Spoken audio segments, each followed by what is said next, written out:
I wonder if you've heard this story before. You might have even heard me tell it before, in which case I apologise. But do you know that story of a minister who went to go and speak to the Sunday school? And she said to the children, "I'm going to ask if you can recognise what I'm describing.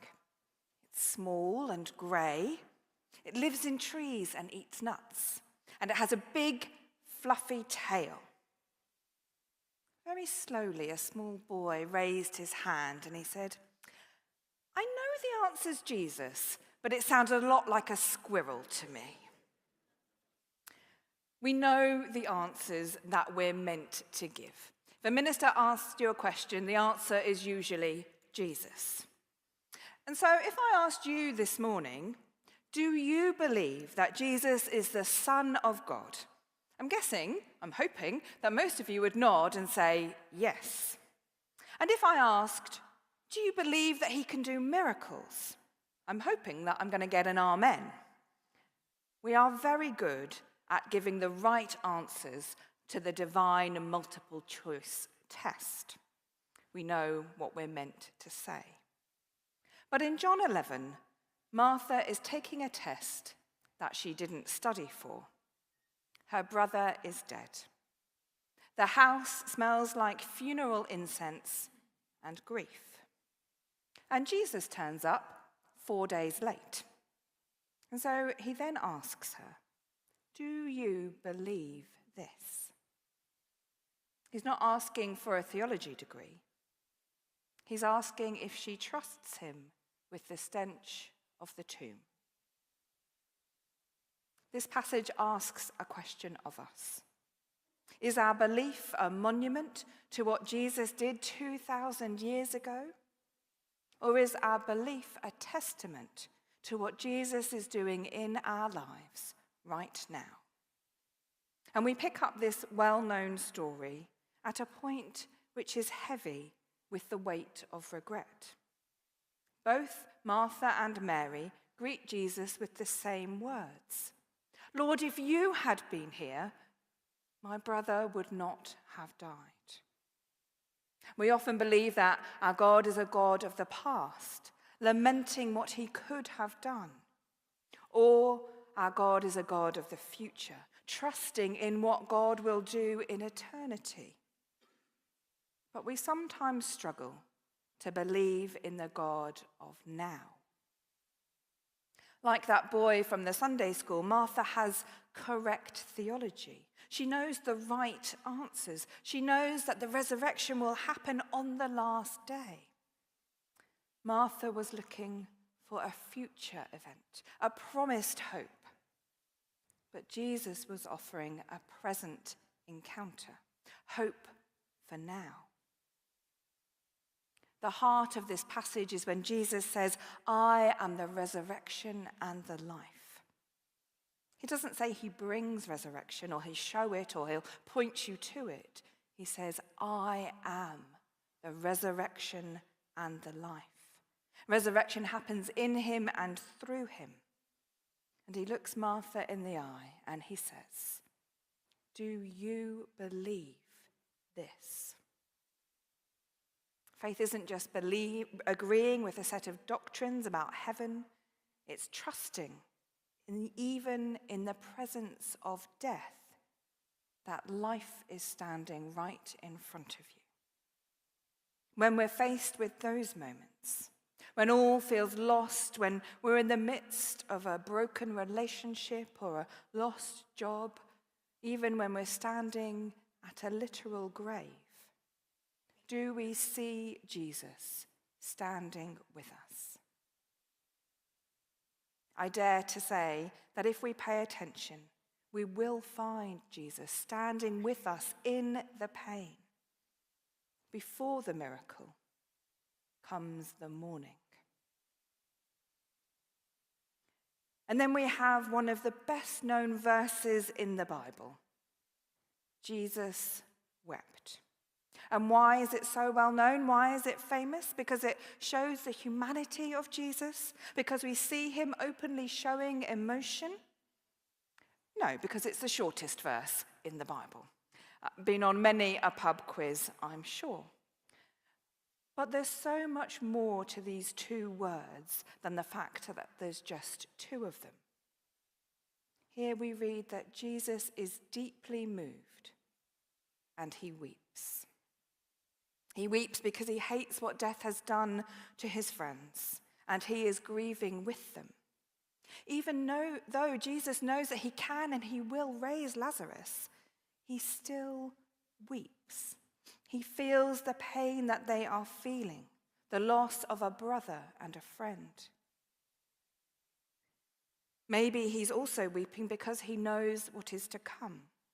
He is grieving all that he is about to face into. Perhaps he's grieving the reality of death itself. This was not how it was meant to be.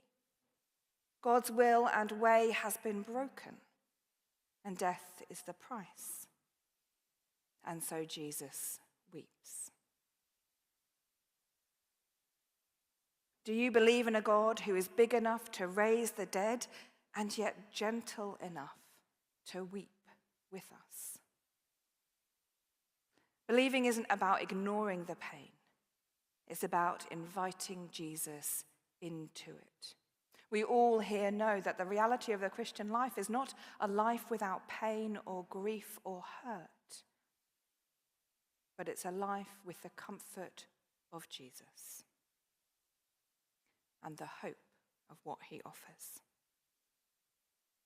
And so the narrative moves on, and Jesus commands the stone to be moved. Martha hesitates because of the bad odor, a detail that is pointing out that Lazarus is really dead. It points out the reality of decay. This isn't some trick. Lazarus isn't hiding, playing a game, waiting to pop out. He was dead. And Martha, being the original pragmatist, reminds Jesus about the bad smell. She's really saying, "Come on, Lord, be real." I think we all have a little bit of Martha in us. We always try at times to bring God into our reality, to say, "Come on, God, that can't really happen. We can't really go there to that place," rather than stepping with God into the kingdom. But the stone needed to move, and Jesus knew that. Take the stone away. I wonder what stones of doubt we all have in our lives. What stinky situations are we trying to keep closed because we don't think Jesus can handle the mess inside? What is it that you are trying to hide? Or hide from, maybe even yourselves? There's no mess too big for Jesus. Jesus says, "Take the stone away." Give it all to Jesus, and he will bring new life. All of a sudden, the kingdom came very close for Martha and Mary and all the others who had gathered. Jesus commanded, "Lazarus, come out," speaking life into the impossible. And even as Jesus does miracles, he calls us to play our part. He tells the bystanders, "Unbind him and let him go." This is a miracle for Lazarus. It's a miracle for Mary and Martha, and it's a miracle for the community. And they have their role to play. When we believe, we are called to help others to walk out of their tombs. Faith leads us to action, the moving of stones and the unwrapping of burial clothes. We've spent this morning looking at a tomb, but I want to end by looking at your life. Jesus asks Martha, "Do you believe?" And then he did something strange. He didn't snap his fingers and make Lazarus appear. He commanded the people to move the stone and to unbind him. Sometimes we are in that place in the crowd. Sometimes as part of the community, we need to play our part in moving the stones and in unbinding others. Sometimes we are in the tomb. Sometimes we, like Lazarus, need to hear Jesus' words, "Come out." Wherever we are, life isn't passive. If you believe today, is there a stone that you need help to move?